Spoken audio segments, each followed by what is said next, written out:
우리가 똑같은 장소에서 우리가 예배를 드리고 있지만 사람에 따라 차이가 날 수 있습니다. 오늘 본문은 이렇게 시작하고 있습니다. 예수님께서 말 못한 사람, 이런 말을 못하면 뭘 못하지요? 듣지를 못합니다. 말 못하고 듣지 못하는 사람을 예수님께서 고쳐주셨습니다. 예수님께서 말 못하고 듣지 못하는 한 사람을 고쳐주셨는데 그 고침받는 한 사건을 통하여서 사람들의 반응이 세 가지로 나타납니다. 이 세 가지로 나타나는 이 반응을 통하여서 오늘 우리들에게 주시는 하나님의 음성을 듣기를 원합니다. 새 무리의 사람을 만납니다. 예수님께서 악한 영에 붙잡혀 살아가는 이 사람을 고쳐주셨습니다. 그런데 이 듣지 못하고 말 못하는 이 자를, 이 불쌍한 사람을 고쳐주셨는데 오늘 성경 말씀에 보면 무리라고 말하고 있는 네리스 말하는데 이 무리들이 반응이 각각 다르다는 겁니다. 그 첫 번째가 어떤 반응인가? 14절 말씀에 예수께서 한 말 못하게 하는 귀신을 쫓아내시니 귀신이 나가며 말 못하는 사람이 말하는지라 무리들이 그렇습니다. 하나님이 예수님께서 기적을 베풀어 주셨는데 그 일을 바라보고 놀라는 자들이 있었더라. 놀랐습니다. 여러분에게 제가 잠시 한번 물어보겠습니다. 대답은 여러분 각자가 하십시오. 여러분은 주님을 인격적으로 만나고 난 이후에 어떤 마음을 가지게 됐습니까? 놀랐습니까? 아니면 영적인 감동을 우리가 영적인 어떤 체험을 했을 때 여러분이 가지는 감정의 반응은 무엇이었습니까? 오늘 본문에 소개하고 있는 이들처럼 놀랍더라. 우리가 하나님을 만나는 것이 얼마나 놀라운 일입니까? 제가 오늘 새벽에 새벽 기도를 어제 저녁에 준비하면서 이런 생각을 가졌습니다. 세상을 만드신 왕, 많은 신들 중에 최고의 신, 그 왕이신 그 하나님께서 우리들에게요, 여러분들에게 얘야 나는 너를 사랑한단다, 이 음성을 들으면 여러분 감동이 어떻습니까? 뭐 그런가 보다 그렇게 생각하십니까? 오늘 말씀에 보면은 말 못하게 되는, 듣지 못하는 이 귀신 들린 자들을 주님이 고쳐주셨는데 놀랍게 여기더라, 이런 무리가 있었습니다. 여러분 복음의 말씀을 들으면서 언제 놀라워해 보셨습니까? 아니면은 늘 그냥 교회를 다니고 예수를 믿는다고 말은 하는데도 언제 어디서 어떻게 잃어버렸는지 복음에 대한 열정과 감격을 잃어버리고 말하기 참 부끄럽지만은 싸구려 복음을 전하고 그 싸구려 복음을 붙잡고 있지는 않는지 그런 오늘 이 본문의 말씀을 통하여서 우리 자신을 돌아봐야 될 줄로 믿습니다. 오늘 이 말씀을 우리에게 주어졌을 때에 주님께서 말씀하시기를 데살로니가전서 2장 13절 말씀에 사람의 말로 받지 아니하고 하나님의 말씀으로 받아들이면은 믿는 자에게 이런 기적이 일어날? 그냥 순서에 따라서 그냥 목사님이 그냥 누가복음이 계속 강해해 나가니까 11장의 두 번째 시간이다 이렇게 보는 것이 아니고 오늘 나에게 꼭 필요한 말씀을 하나님께서 주실 것이다만 그런 사모하는 마음으로 주님 앞에 나아갈 때 여러분의 영안이 열려질 줄 믿습니다.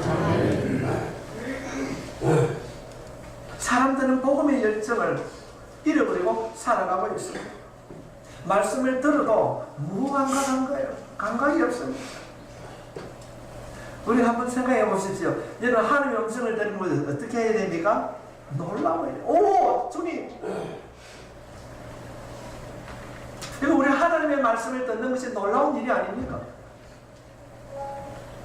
우리가 그래서 찬송 부를 때 하나님을 아버지를 부르는 자는 좋은 일이 있을 것이다, 많이 있을 것이다, 크게 있을 것이다. 나에게 좋은 일이 있을 것이라는 인간 중심의 그런 아니냐의 생각이 아니라 내가 하나님을 부를 수 있다는 것을 우리가 감사하게 되면은요, 하나님께서 놀라운 일들로 우리를 채워주십니다.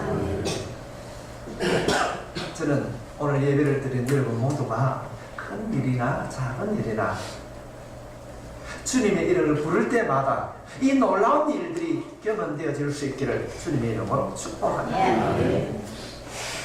사도행전 2장 6절부터 7절 말씀에 보면은 제자들이 성령 충만함을 받았을 때에 놀라운 일들이 일어나게 됩니다. 말씀을 소개하면은 사도행전 2장 6절부터 7절에 있는 말씀에 보면은 이 소리가 나면 큰 무리가 모여 각각 자기의 방언으로 제자들이 말하는 것을 듣고 소동하여 다 놀라 신기하게 여겨 이르되 보라, 이 말하는 사람들이 다 갈릴리 사람이 아니냐. 지금 초대교회 성도들이 기도하는 가운데 오순절 마가의 다락방에서 성령을 받고 난 이후에 방언을 말할 때 다 놀라워했다. 근데 중요한 것은 이들이 오늘 본문에서 소개하고 있는 이들이나 사도행전에서 소개하고 있는 이들이 놀라워했다. 놀라운 이후에 그 뒤 이야기가 없는 것이 문제인 것입니다.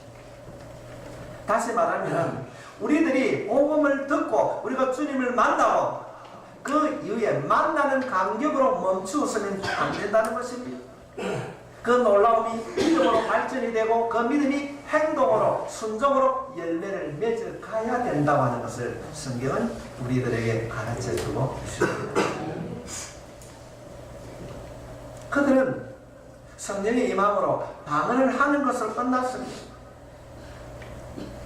좀 더 직설적으로 우리가 말씀을 드리면은 내가 어느 날 인격적인 주님을 만나고 내가 영적을 체험을 했는데 내가 방언을 했는데 방언으로 말하면서도 기도할 때는 방언으로 말을 하면서도 생활 속에 이루어지는 내 언어가 바뀌지 아니했다면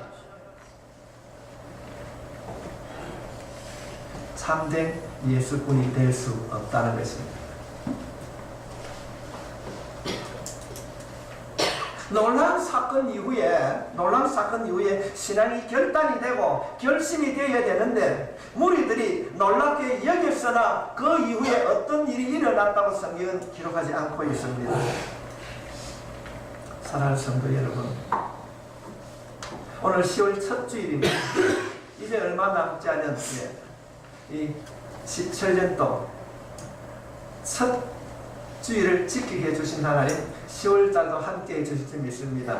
주님과 동행하는 삶이 될 줄 믿습니다. 이것이 우리의 믿음이 될 때에 우리가 한 달을 살아가면서 수많은 유혹이 올 때에 나를 인도해 주신 그 하나님으로 인하여서 편하게 승리하며 살아가는 자 될 수 있길 바랍니다.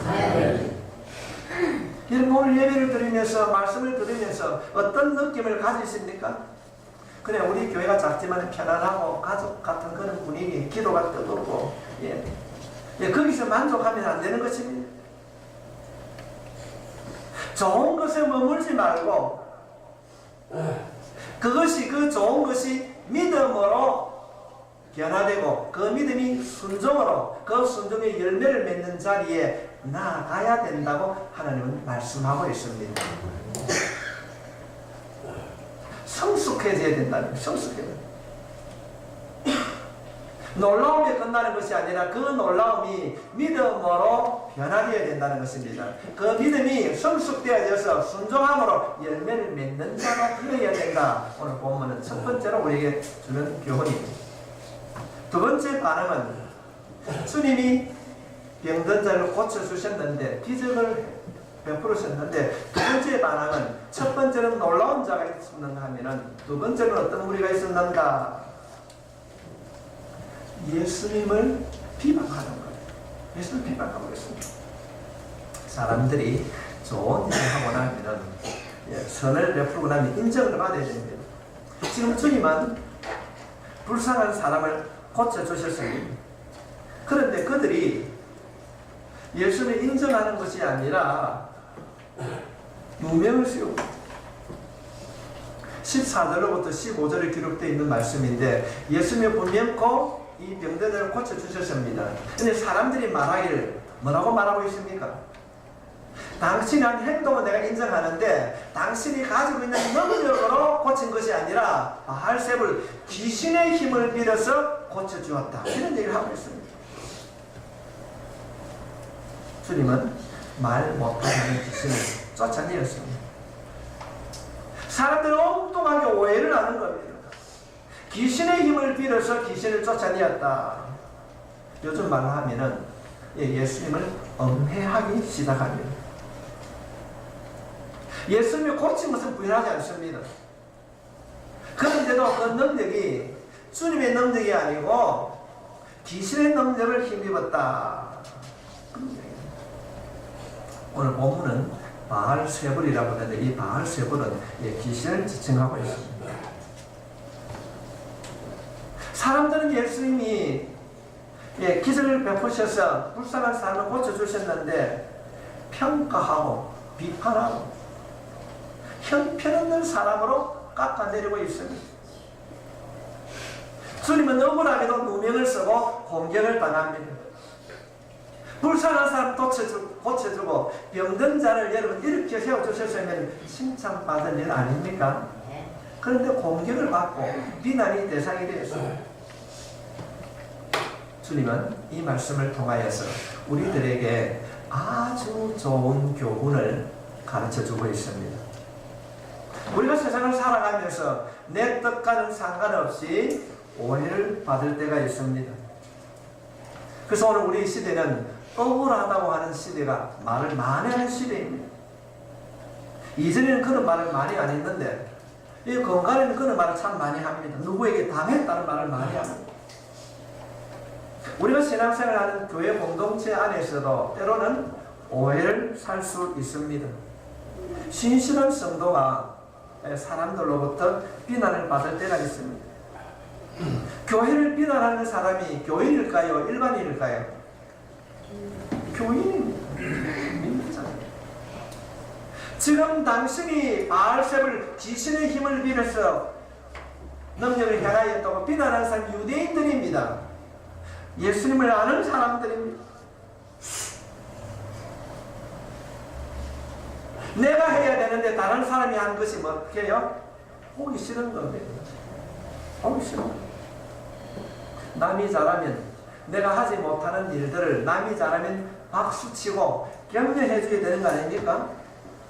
그런데도 어쩌면 우리 안에는 후피한 본성을 가진 재성이 있기 때문에 내가 아니면 다른 사람을 쉬게 하고 질투할 수가 있습니다. 그래서 감정 조절이 안 되는 거예요. 조금만 불편한 마음을 가지면은 화를 벌컥벌컥 냅니다. 오늘 이 말씀을 통하여서 시도 때도 없이 찾아오고 나오는 우리 안에 있는 혈기가 성령님을 인하여서 다듬어질 수 있기를 축복합니다. 성도들이 어떤 삶을 살아가야 되는가? 지금 예수님께 한 무리들은 어떻게 합니까? 그것이 지능력이건데 아니야. 귀신의 힘을 빌어서 고치는 거야. 예수가 아무것도 아니야. 그런 말을 합니다. 그러니까 우리 주님은 허리에 손 차지 않습니다. 야 임마 뭐라고 하지 않습니다. 우리가 배워야 할 부분입니다. 너희들이 내가 하는 일을 바알세불의 힘을 빌어서 너희들이 귀신을 쫓아낸다고 말하느냐? 그럼 내가 너희에게 한번 물어볼게. 사탄이 사탄을 쫓아낼 수 있느냐? 그게 무슨? 당시에 유대 사회에는 영생교라고 있었습니다. 그 영생교라는 집단이 있었는데 이들 많은 사람이 가면은 주로 귀신 들린 악한 영을 쫓아내는 무기입니다. 그 사람들은 다 알았어요. 그래서 그들을 불렀습니다. 너희들이 악한 영을 쫓아낼 때에 귀신의 힘을 불러가지고 악한 영을 쫓아내느냐? 어떻느냐? 아닙니다. 우리는 귀신의 능력을 빌어가지고 쫓아내지 않습니다.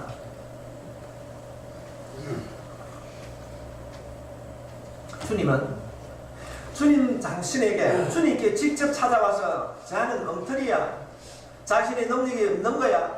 귀신의 힘을 빌어서 하는 거야. 아니면 그들에게 직접적으로 대항하지 아니하고 예수님이 질문하고 대답함으로 그들의 논리를 반박을 하게 됩니다. 얼마나 화가 났을까요? 얼마나 화가 났을까요? 성도 여러분, 우리가 인생을 살아가면서 우리가 신앙생활하는 가운데 때로는 오해를 사고 억울한 일을 당해도 감정적으로 처리하는 것이 아니라 오늘 주님께서 해결하신 이 방법대로 주님, 내가 억울합니다. 주님, 나를 도와달라고 기도하는 해결 방법이 여러분의 방법이 될 수 있길 바랍니다. 그 지혜를 우리가 구해야 됩니다. 여러분 인생을 살아가면서 어떤 억울한 일을 당하였을 때에 예수님 앞에 지혜를 구하였습니까? 아니면은 내 생각과 경험으로 정리를 하셨습니까? 어떤 일이든지 큰 일이나 작은 일이나 주님 앞에 지혜를 구함으로 하늘의 지혜를 통하여서 땅의 문제를 해결하는 영적인 사람이 될 수 있기를 부탁합니다. 미국에 가면요, 여러 가문이, 유명한 가문이 있대요. 우리 한국 사람들 예를 치면 경주에 가면 누가 있습니까? 최고자가 있대요. 그처럼 미국에 가면 미국 사회에, 주류를 이루고 있는 사회에 유명한 가문이 있는데, 예를 들면 우리가 잘 아는 것처럼 케네디가는 정치 가문입니다. 또 경제적인 가문도 있습니다. 그런데 지금 현재도 마찬가지라고 그래요. 제일 미국인들이 선망이 되는 가문이 어떤 가문인가? 록펠러 가문이라고 그래요. 이 록펠러 가문은 처음에는 사람들이 인정을 받지 못하였습니다. 돈을 많이 벌었습니다. 최고 부자였지 않습니까? 그런데 그가 부를 축적할 때에 정직한 방법으로 한 것이 아니고 부정직한 방법으로 돈을 많이 모았기 때문에 사람들이 다 싫어했어요. 그래서 록펠러가에서 정치를 해야 되겠다. 그래서 가문에서 정치를 하려고 사람을 내세웠는데 안 되는 거예요. 우리말로 하면 저 집에 있는 사람은 다 도시야. 안 된다는 겁니다. 그래서 그분이 우리가 이런 인식을 바꿔야 되겠다. 그래서 해가지고 뉴욕에 가면 유엔 본부가 있습니다. 그래서 유엔 본부가 사용하고 있는 건물 가운데에 우리가 그걸 해야 되겠다. 건물을 통째로 빌려줍니다. 18층 건물을 통째로 빌려주는데 언제까지 어떻게 빌려주는가? 그들이 쓰는 전기세도 다 공짜입니다. 그런 일들을 통하여서 이 록펠러 가문이 변화를 되는데 언제 그렇게 하게 되는가? 예수를 믿었습니다. 예수를 믿음으로 그들이 가지고 있는 것을 나누기 시작했을 때에 그 가문이 유명한 명문 가정이 되었습니다. 번 돈을 가장 가치 있게 값지게 사용을 해야 되겠다. 그것이 믿음 안에서 이루어질 때에 놀라운 변화의 역사가 일어났다는 것입니다. 성도 여러분, 세상의 것들은 모으려고 합니다. 그러나 성경은 우리들에게 비우라 내려놓아라. 그리하면 내가 흔들어 후이 넘치도록 채우리라. 이 약속의 말씀이 우리의 삶 속에 경험되어질 수 있기를 바랍니다. 비우라. 나누며 베푸며 섬길 때에 어떤 일들이 어떻게 이루어져 가는가 제자들이 가만히 보니까 이해를 못하는 거예요. 자, 주님께서 병자에게 기적을 베풀어 주셨습니다. 그 기적을 베풀어 주는 가운데에 첫 번째는 와 놀라운 사람이 있는가 하면 또 한 부류는 뭐 그럴까 별것 아니다. 오히려 예수님이 하신 일들을 비하하고 음해하는 세력이 있었습니다. 그럴 때 주님께서 한 예를 들어서 설명하고 있습니다. 이 예를 들어 설명하는 것을 여러분 잘 들으셔야 됩니다. 어떤 예가 하면은 어느 날 서울 동네에 집을 깨끗하게 한 집이 있었는데 주인이 청소를 했어요. 깨끗하게 청소를 했습니다. 그래서 그 집안에 있던 귀신을 다 쫓아내었어요. 그런데 얼마 후에 쫓겨난 귀신이 있을 곳을 찾다가 거처를 찾지 못하니까 다시 돌아오는데 혼자 들어옵니까? 데리고 들어옵니까? 데리고 들어왔어요.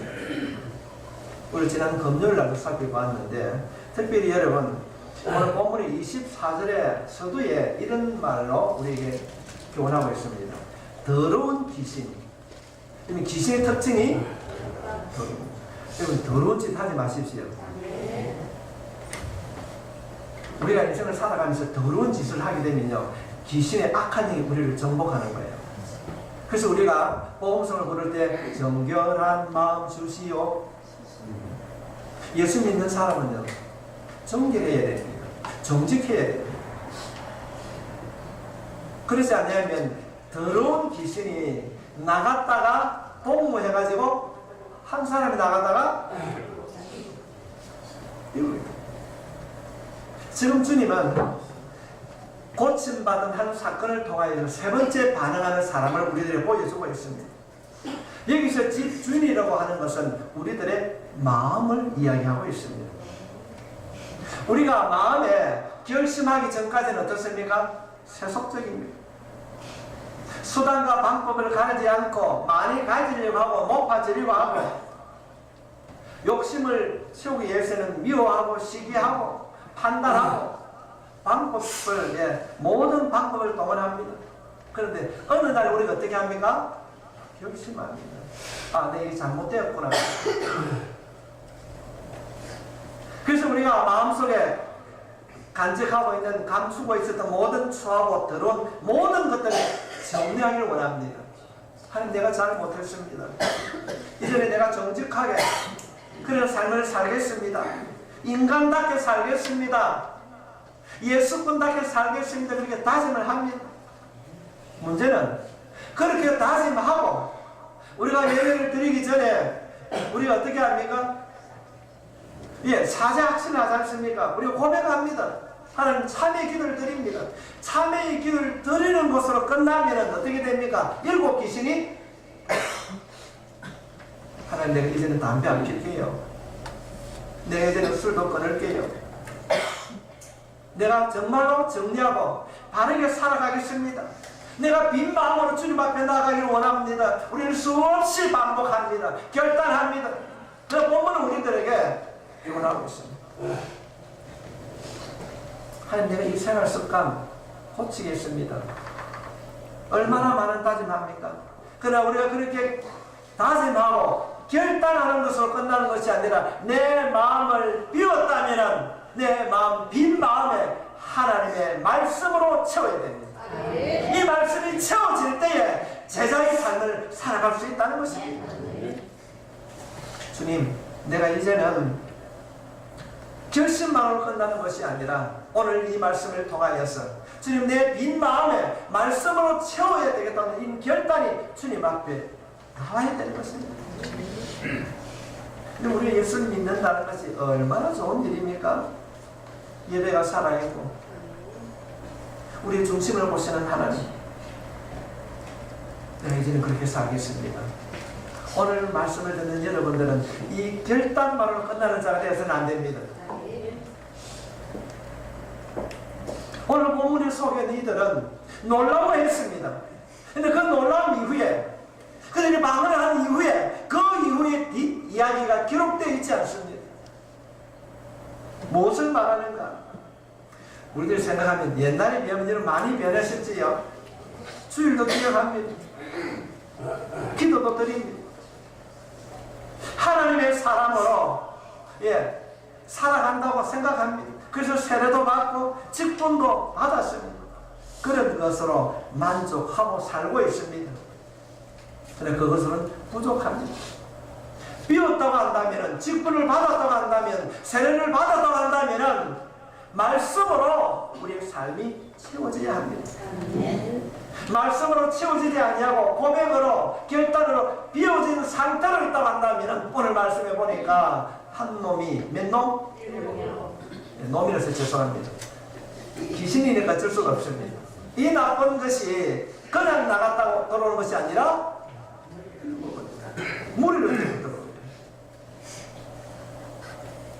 우리가 하나님 앞에 결단했다면 하나님의 말씀으로 성령의 도우심을 받아 말씀으로 채워지는 그런 삶 살아갈 수 있기를 바랍니다. 여러분의 마음을 청결하고 정직하고 주님을 닮아갈 수 있도록 청소하시고 그것으로 만족하지 아니하고 성령님의 도우심으로 말씀으로 채워지는, 기도할 때 기도를 통해서 주님을 높이는 그런 삶을 우리가 살아가야 될 줄로 믿습니다.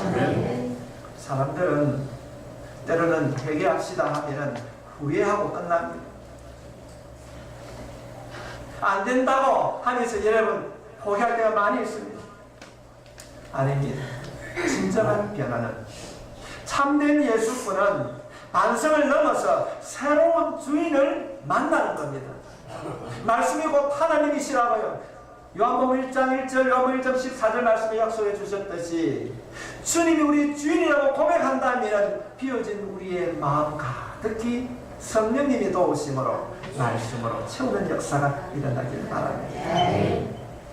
말씀이 우리를 지배하게 되면요, 말씀이 우리에게 채워지게 되면은 우리는 변화됩니다. 좀 더 쉽게 말씀을 드리면은 말씀을 가까이 하게 되면은 행동이 변합니다. 예배를 사모하게 됩니다. 기도가 깊어지는 겁니다. 사랑이, 하나님을 사랑하시라. 내가 너를 사랑한 것 같이 너희도 서로 사랑하라. 이 사랑이 우리의 생활 속에 열매로 맺혀진다는 것입니다. 말씀으로 채워지지 아니하면은 빈 마음이 되지 아니하고, 빈 마음이라 할지라도 하나님의 말씀으로 채워지지 아니하면은 열매가 없습니다. 말은 너무나도 잘하는데 말씀을 가까이 하지 않습니다.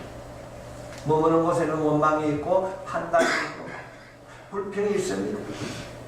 언제나 자기 자신이 주인이 되어 있습니다.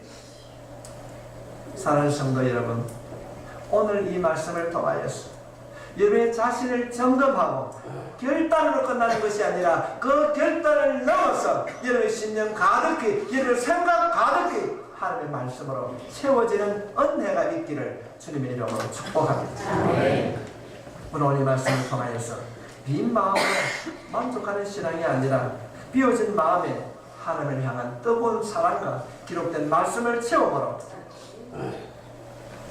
주님이 약속하고 있는 이 놀라운 일들, 병자를 고치는 이런 기적의 일들도 여러분 생활 속에 경험되어질 수 있기를 바랍니다.